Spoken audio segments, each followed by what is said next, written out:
सहारा चाहिए सरकार। मेहंदी भी नहीं छूटी और झगड़ा शुरू हो जाता है। वजह क्या है? इसलिए कि शौहर अपना हक मांग रहा है और बीवी अपना हक मांग रही है। इंसान हक मांगने की बजाय हक अदा करने वाला बने, कि शौहर अपना हक मांगने की बजाय अपनी बीवी का हक अदा करे। क्योंकि जैसे नमाज नहीं पढ़ने से गुनाह होगा, वैसे ही बीवी का हक अदा न करने पर भी गुनाह है।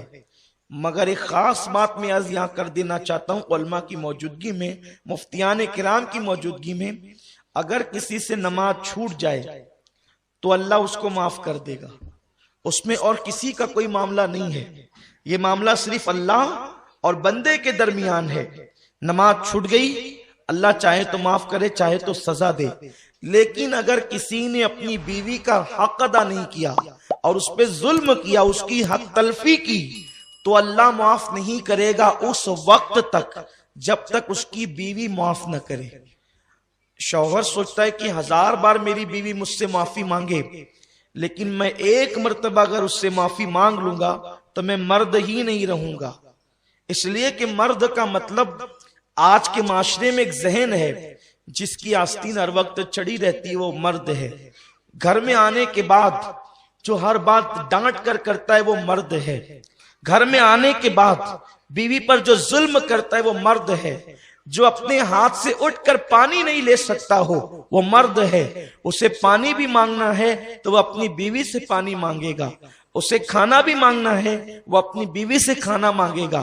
उसे बिस्तर भी खुद नहीं बिछाना, वो अपनी बीवी को हुक्म देगा बिस्तर बिछाओ। उसे सारे काम उसने अपनी बीवी से लेना है। मुझे नहीं समझ में आता कि हमने बीवी को निकाह में बहैसियते बीवी कबूल किया है या बहैसियते कनीज या नौकरानी कबूल किया है। ये जिहालत हमारे समाज की इस कदर बढ़ती जा रही है। अगर शौहर बीवी की मौजूदगी में उठकर कोई काम कर ले तो घर के लोग ताना देते हैं कि तुझे क्या हो गया, कि तू बीवी को क्यों नहीं कहता, अपने काम अपने हाथ से क्यों करता है। और उसके बाद फिर बहू पर वो आफत आती है कि जिसका हम तसव्वुर नहीं कर सकते। यकीनन औरतें अपने शौहर की खिदमत करे, उसका जिक्र मैं आगे करने वाला हूं, लेकिन शौहर भी कुछ काम करे। क्योंकि आइए, आप कितने बड़े हैं, आप टीचर हैं, आप डॉक्टर हैं, आप इंजीनियर हैं, आप वकील हैं, आप एमएलए हैं, आप एमपी हैं, आप क्या हैं। लेकिन अब मैं उस जात को पेश करने वाला हूं कि वो इतने बड़े हैं कि जब अल्लाह उनकी तारीफ करता है तो कभी तौहा कहता है, कभी यासीन कहता है, कभी मुज़म्मिल कहता है, कभी मुद्दस्सिर कहता है। उस रसूल के दिल में ख्याल आता है कहीं मेरा अल्लाह मुझसे नाराज तो नहीं हो गया।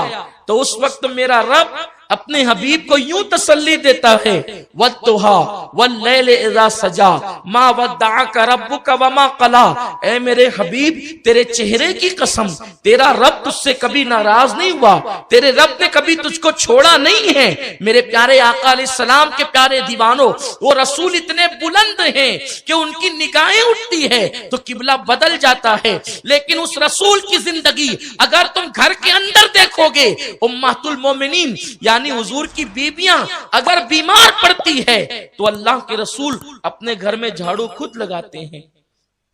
ये उस जात की जिंदगी है जिसको खुदा राजी करना चाहता है। वला सौफ युअतीका रब्बुका फतरदा, ये उस रसूल की जिंदगी है।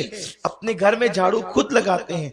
बकरियों का चारा अल्लाह के हबीब अपने कांधों पे लाद कर खुद लाते हैं।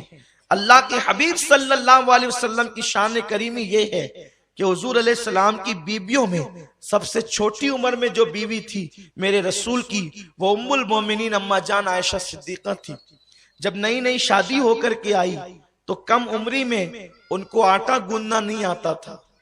जाहिर सी बात है, नवी नवेली दुल्हन होती है तो बहुत सारे काम वो नहीं जानती है। हमारे यहाँ भी होता है कि वो नहीं जानती है, लेकिन नहीं जानती है तो हमारे यहाँ पंचायत बैठती है, हमारे यहाँ मीटिंगें बैठती है। हंसने की बिल्कुल कोई बात नहीं है। ये आपके माशरे की रुदात में आपको सुना रहा हूं। अगर घर के अंदर नई नवेली दुल्हन को काम करना ना आए तो हमारे यहाँ पूरे मोहल्ले में ऐलान होता है, वो फलां की बहू, वो फलां की बीवी, वो फलां की बेटी को तो कुछ आता ही नहीं। लेकिन ये उम्र के तकाजे होते हैं, घरों के तकाजे होते हैं। हुजूर अलैहिस्सलाम की बीवी मेरी और आपकी अम्मी जान, और वो भी वो हमारी अम्मी जान, हमारी माओं की अजमत, जिसके कदमों पे कुर्बान, जिसके बिस्तर पे कुरान नाजिल होता है, जिसके बिस्तर पे अल्लाह कुरान नाजिल फरमाता है, वो रसूल की मुकद्दस, जिसे इमाम अहले सुन्नत ने महबूब रब्बुल आलमीन लिखा है, वो उम्मुल मोमिनीन। छोटी सी उम्र है, शादी होकर आई है और अभी आपको आटा गूंदना नहीं आता, तो पता है उस वक्त मेरे रसूल अपनी बीवी को आटा गूंद करके खुद दिया करते थे। आप आटा गूंद करके देते और उम्मुल मोमिनीन खाना पकाती। आप गौर फरमाएं, क्या हुजूर अलैहिस्सलाम की ये जिंदगी हमें नहीं बताती कि अगर बीवी तन्हा हो तो हम उसके कामों में उसके हाथ बटाएं या उसकी मदद करें। वो बीमार हो, उम्मतुल मोमिनीन बीमार होती तो हुजूर अलैहिस्सलाम पानी का इंतजाम खुद फरमाते, उन लोगों के हिस्से का काम खुद करते। लेकिन आज समाज में ये सारी चीजें जो है वो ऐब की नजर से देखी जाती है। औरत का मतलब ये कि वो मजलूम है, वो कनीज है। औरत का मतलब ये वो पैर की जूती है। इसलिए मर्द औरतों से दूर, औरतें मर्दों से दूर, और घर के अंदर एक जहन्नम की आग जल गई है। न शौहर के दिल में बीवी की वो मोहब्बत रही, न बीवी के दिल में वो शौहर की मोहब्बत रही। मुसलमानों, अपना मजहब ये है, हम बीवी को टिश्यू के तौर पे इस्तेमाल नहीं करते, हम बीवी को अपने महबूब की हैसियत से रखते हैं।